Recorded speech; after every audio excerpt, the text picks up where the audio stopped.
டீலிமிட்டேஷனுக்கு பின்னாடி இருக்கிற ஒரே ஒரு டார்கெட் பாஜக மறுபடி ஜெயிச்சு ஆட்சியை பிடிக்கணுங்கிறது தான் அப்படின்னு ஒருத்தர் பேசியிருக்கார். பேசினது யார்? அமைச்சர் விஸ்வநாதன் அவர்கள்.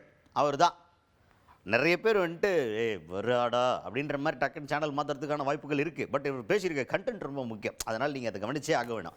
ஏன்னா காங்கிரஸ் தரப்பில் எப்படியாவது சென்ட்ரல் கவர்மெண்ட்டில் அதிகாரத்துக்கு வந்துடலான்னு சொல்லிட்டு உருண்டு பிறண்டு என்னென்னமோ பண்ணி பார்க்குறாங்க, முடியல. யாருமே அவங்களுக்கு சப்போர்ட் பண்ணுற மாதிரியே தெரியல. அப்படி இருக்கும்போது அந்த டீலிமிட்டேஷன் வேறு வந்துடுச்சுன்னா பாஜகவுக்கு இன்னும் ஸ்ட்ரென்தன் ஆயிருமோன்னு சொல்லிட்டு ஒரு பயம். அந்த பயத்தின் காரணமாக இப்போ விஸ்வநாதன் அவர்கள் என்ன சொல்கிறாருன்னா, பாஜக ஜெயிக்கிறதுக்காகவே கொண்டு வரப்பட்ட மாஸ்டர் பிளான் தான் இந்த டீலிமிட்டேஷன் அப்படின்னு ஒரு குற்றச்சாட்டு முன் வச்சிருக்கிறாரு விஸ்வநாதன் அவர்கள். 3 முறை 2014 வெற்றி பெற்றது, 2019 வெற்றி பெற்றது, 2024 வெற்றி பெற்றது. 3 முறை ஆட்சி பொறுப்பை ஏற்றிருக்கிற பாரதிய ஜனதா அரசு மக்களுக்கு துரோகத்தையும் அநீதியும் இழைத்திருக்கிறது. அதன் அடிப்படையிலே தான் இந்த தொகுதி மறுவரை என்கிற ஒரு சதி திட்டத்தை உருவாக்கியிருக்கிறது.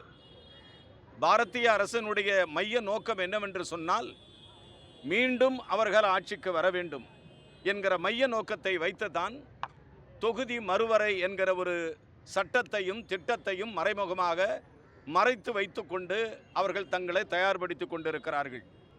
இந்த மறுவரை திட்டத்தினுடைய நோக்கம் உத்தரப்பிரதேசம் போன்ற பெரிய மாநிலங்கள், ராஜஸ்தான் போன்ற பெரிய மாநிலங்கள், மத்திய பிரதேசம் போன்ற பெரிய மாநிலங்கள், குஜராத் போன்ற பெரிய மாநிலங்கள், பீகார் போன்ற பெரிய மாநிலங்கள் ஆகிய 5 ஹிந்தி பேசுகிற பெரிய மாநிலங்களில் அவர்கள் வெற்றி பெறுவதற்காக ஒரு மந்திரக்கோலை அவர்கள் பயன்படுத்துகிறார்கள்.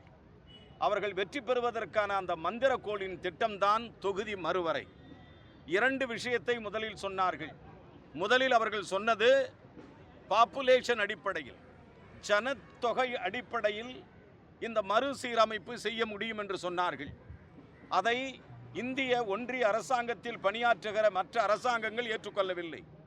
தமிழக அரசு உள்ளிட்ட, தெலுங்கானா உள்ளிட்ட, ஆந்திரா உள்ளிட்ட, கர்நாடகா உள்ளிட்ட, கேரளா உள்ளிட்ட தென் மாநிலங்கள், இது இல்லாமல் மேற்கு வங்காளம், ஒரிசா, மகாராஷ்டிரா போன்ற மாநிலங்கள் ஏற்றுக்கொள்ளவில்லை. அதனால் அவர்கள் அந்த தொகுதி மறுவரை திட்டத்தை மாற்றி ஒரு தமிழகத்தில் இருக்கிற 40 தொகுதி என்று சொன்னால் 50% கூட 20 தொகுதிகளை சேர்த்து 60 தொகுதியை தருகிறோம் என்று வாய்ஜாலத்தை பயன்படுத்துகிறார்கள்.